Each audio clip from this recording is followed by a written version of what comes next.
عرب میں بعض قبیلے ایسے تھے، بعض افراد ایسے تھے جو اپنے ظلم میں بہت زیادہ مشہور تھے، جو اپنی سنگ دلی میں بہت زیادہ مشہور تھے۔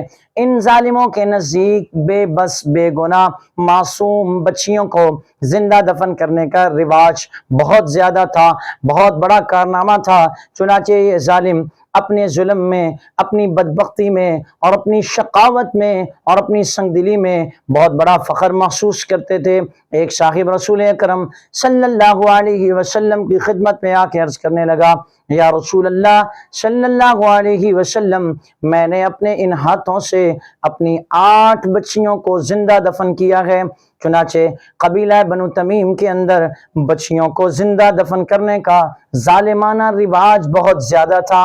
اس قبیلے کے سردار قیس بن عاصم جب اسلام لے آئے تو انہوں نے اپنی بچی کو زندہ دفن کرنے کا حسرت ناک واقعہ رسول اکرم صلی اللہ علیہ وسلم کو سناتے ہوئے عرض کیا، یا رسول اللہ صلی اللہ علیہ وسلم، ایک مرتبہ میں گھر سے باہر سفر کے لیے گیا ہوا تھا اور پیچھے گھر میں میرے بچی پیدا ہوئی، اور اگر میں گھر میں ہوتا تو اس کی آواز سنتے ہی میں اس کو زندہ دفن کر دیتا اور ہمیشہ کے لیے اسے خاموش کروا دیتا، لیکن پیچھے ماں تھی، ماں نے جیسے تیسے اس کی پرورش کی، اس کو پالا پوسا۔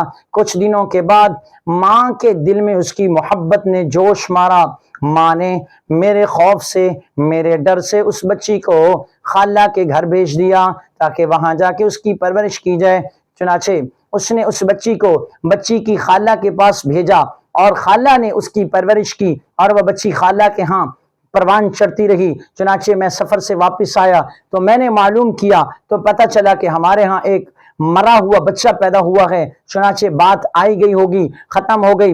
اتفاقاً یا رسول اللہ صلی اللہ علیہ وسلم، مجھے ایک مرتبہ پھر گھر سے باہر جانا پڑا، تو میں جب باہر گیا سفر کے لیے تو اس ماں نے اپنی اس لخت جگر کو، پیاری اور معصوم بچی کو، نازک بچی کو بلایا تاکہ اس سے پیار کروں، اس کو کھلاؤں، اس سے محبت کروں۔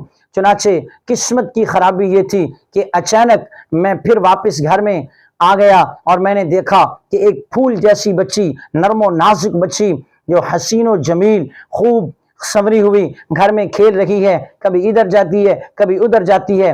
چنانچہ میرا اس بچی پہ دل آیا، میں نے بڑی محبت بڑی نظروں سے اس بچی کو دیکھا۔ چنانچہ میری بیوی میری نظر کو بھانپ گئی اور میں نے پوچھا کہ یہ کون ہے، تو اس نے بتایا، سارا قصہ سنایا کہ یہ ہماری بچی ہے، میں نے آپ کے ڈر سے اس کو خالہ کے ہاں بھیجا تھا۔ چنانچہ میں نے اس بچی کو گلے لگایا۔ یا رسول اللہ صلی اللہ علیہ وسلم، اس بچی کو گلے لگانے میں میں نے اتنا سکون محسوس کیا، عجیب طرح کا سکون محسوس کیا، اور میری بیوی نے اس بچی سے کہا کہ یہ آپ کا باپ ہے۔ چنانچہ جب اس کو پتہ چلا تو اس بچی کے منہ پہ ابا ابا کہتے ہوئے اس کا منہ سوکھتا تھا، اور وہ بچی ہمارے گھر میں بغیر کسی قسم کی فکر کے، بغیر کسی خوف اور ڈر کے پرورش پاتی رہی۔ چنانچہ ایک دن ایسا آیا کہ میں نے سوچا کہ اس بچی کی وجہ سے مجھے کسی کا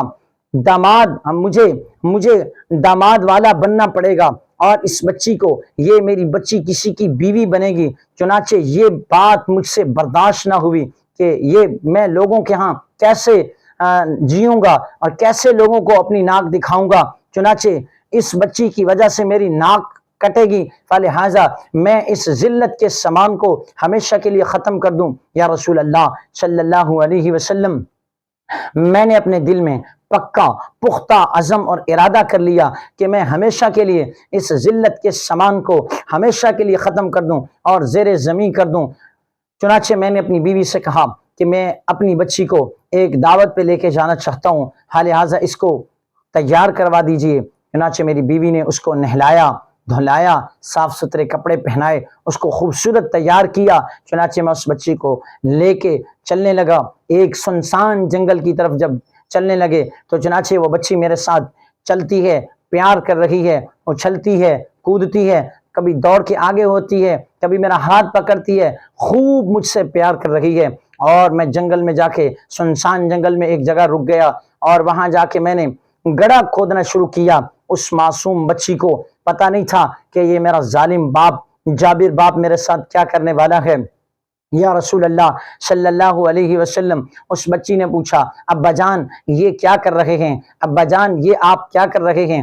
میں نے خاموش ہو کے وہ کام کرتا رہا حتیٰ کہ جب میں نے وہ گڑھا کھود لیا تو میں نے اس بچی کو یک دم اٹھایا، اس نازک بچی کو، پھول جیسی بچی کو اٹھایا اور فوراً اس گڑھے میں ڈال دیا۔